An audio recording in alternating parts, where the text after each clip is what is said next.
ایک شیخ ہیں ابو ہریرہ مدنی، ان کی وائف 5 بچوں کی ماں حافظ قرآن ہو گئی، 90 سال کی ایک دادی عرب کی حافظ قرآن ہو گئی، قرآن کے حافظ ہے۔ مولانا صاحب کا نام نہیں لوں گا، اپنی بیٹی کی شادی کی 18 پارے کی حافظہ ہے، 12 پارے مہردین، مطلب اپنے ہونے والے داماد سے کہا بیٹا میری بیٹی 18 پارے کی حافظہ ہے، 12 پارے آپ نے یاد کرا دینا، یہی مہردین ہے بس۔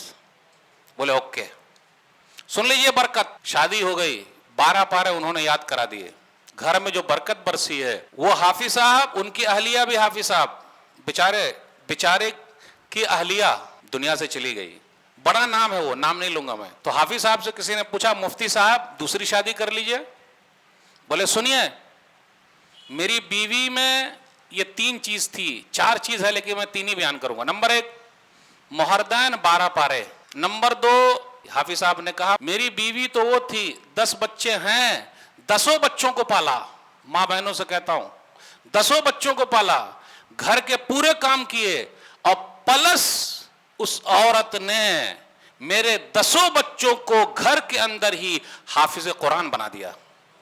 اس ماں کو سلام، ماں کیا نہیں کر سکتی ہے۔ کل ہی میں ایک واقعہ پڑھا، یہ لائٹ دیکھ رہے ہیں، لائٹ کا موجد کون ہے، کس نے بنایا ہے؟ Thomas Edison. آپ کو معلوم ہے وہ پڑھنے میں کیسے تھے؟ بڑے بدماش، اسکول میں شرارتی، پرنسپل نے لکھ دیا کہ بیٹا یہ چٹھی لے جا ماں کو دے دینا، ماں تجھے سلام، ماں ہو تو ایسی۔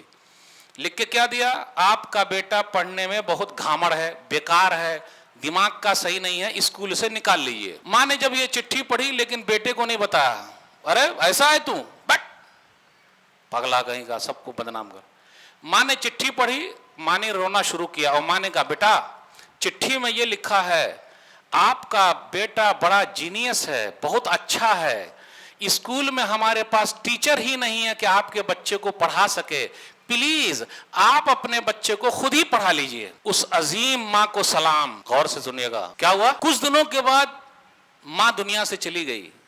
اب یہ تھامس جو ہے پوری دنیا میں فیمس ہو گئے کیونکہ لائٹ کے ایجاد کرنے والے تو وہ چٹھی کھول کے دیکھے جب ماں دنیا سے جا چکی ہے تو کچھ ڈھونڈ رہے تھے تو وہ چٹھی بھی ملی، پڑھا، ارے اس میں تو لکھا ہوا ہے کہ آپ کا بیٹا بڑا غبی ہے، بیکار ہے، دماغ کا صحیح نہیں، اسکول سے نکالیے، لیکن میری ماں نے یہ جملہ کیوں کہا کہ بڑا بہترین ہے؟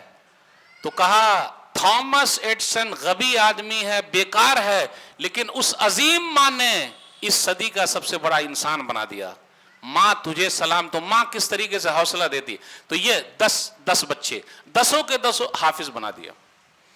بولے میری بیوی کیسی تھی، میں نے ایک کتاب چھاپا، کتاب کا نام نہیں لوں گا، تو کیا ہوا یہ کتاب چھپی، میں نے اپنی بیوی سے کہا زیور دے دو نا، کیونکہ میرے پاس پیسے نہیں ہیں چھاپنے کے لیے، بیوی نے زیور دے دیا۔ آج ہماری اور آپ کی بیوی زیور دے گی، وہ اپنے میکے میں رکھتی ہے، کیوں؟ آپ مانگ لیجئے گا لائیے زیور، تو دے گی نہیں، نہ رہے گا یہاں، نہ دینا پڑے گا، تو نے دے دیا۔ اب جب وہ دوبارہ دینے کے لیے گئے کہ لے لیجئے جو آپ نے دیا تھا، تو اس عورت نے کہا میں نے اللہ سے سودا کیا اور مجھے اللہ سے لینا ہے۔ بولے میری بیوی میرے ساتھ 33 سال تک رہی، 33، ایک مرتبہ اس نے نہیں کہا کہ مجھے یہ کپڑا چاہیے، یہ کھانا چاہیے، کبھی نہیں مانگا، جو میں نے دے دیا وہ لے لیا، ختم۔ یہ قرآن کی برکت ہے۔ ماں بہنوں سے بھی کہتا ہوں اپنے اندر قرآن کو لائیے، آپ کے اندر برکت ہی برکت ہے۔ اللہ سے دعا ہے کہ اللہ تعالی ہم لوگوں کے دلوں میں قرآن کی محبت کوٹ کوٹ کر بھر دے، قرآن کے پیغام کو پہنچانے والا بنائے، قرآن پر عمل کرنے والا بنائے، قرآن کا حافظ بنائے، آمین۔ والسلام علیکم ورحمۃ اللہ وبرکاتہ۔